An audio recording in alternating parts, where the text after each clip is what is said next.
আমাদের যে ইকুইপমেন্ট গুলো লাগবে সেটা আমরা আগে দেখে নিই। আমাদের লাগবে একটা সিঙ্গেল সেল বিএমএস, একটা লাগবে লিথিয়াম আয়ন সেল, একটা লাগবে সুইচ, একটা চার্জিং কানেক্টর, আর হচ্ছে একটা পাম্প। এটা হচ্ছে ডিসি মিনি পাম্প, 3 ভোল্ট থেকে 6 ভোল্ট সাপোর্ট করে এটা। এরকম পাইপ লাগবে, আর একটা বাক্স তৈরি করতে হবে ছোট। সে বাক্সটার মধ্যে ব্যাটারি আর এই পাম্পটা থাকবে, ছোট মিনি পাম্প এরকম। এই পিভিসির এই শিট গুলো আমি কেটে নিয়েছি। তো ইকুইপমেন্ট গুলোর সঙ্গে পরিচিত হয়ে গেল, এবার চলুন পাম্পটাকে বানাই। সব বাক্সটা বানিয়ে নিতে হবে। প্রথমে আমরা বাক্সটা বানাবো, গ্লু গানের সাহায্যে এটাকে আটকাবো চারিদিকটা।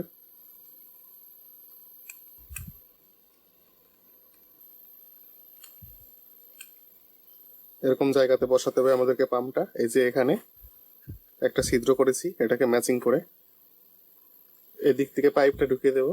একটা সেকশন পাইপ হবে। দেখুন পাম্পটা এইভাবে সেট করে দিলাম।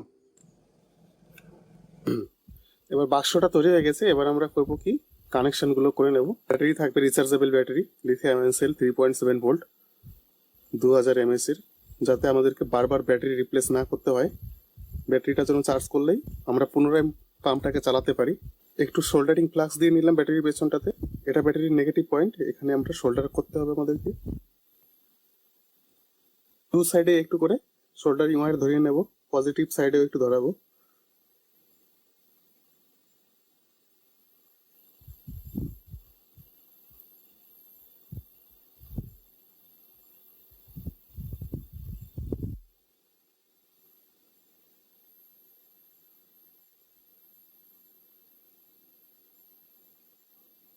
যে বিএমএসটা রয়েছে সেটা কানেক্ট করতে হবে বি প্লাস।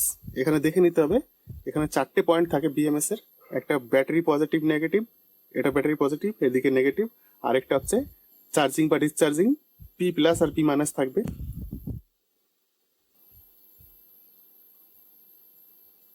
এখানে সুইচ রয়েছে, সুইচের সঙ্গে এই চার্জিং কানেক্টরের সঙ্গে কানেকশন হবে।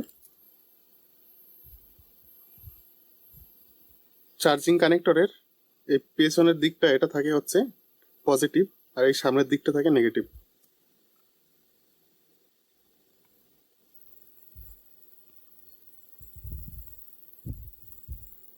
চার্জিং কানেক্টরের যে নেগেটিভটা রয়েছে সেটা দুটো কমন করে আমাদের পি মাইনাসে চলে আসবে।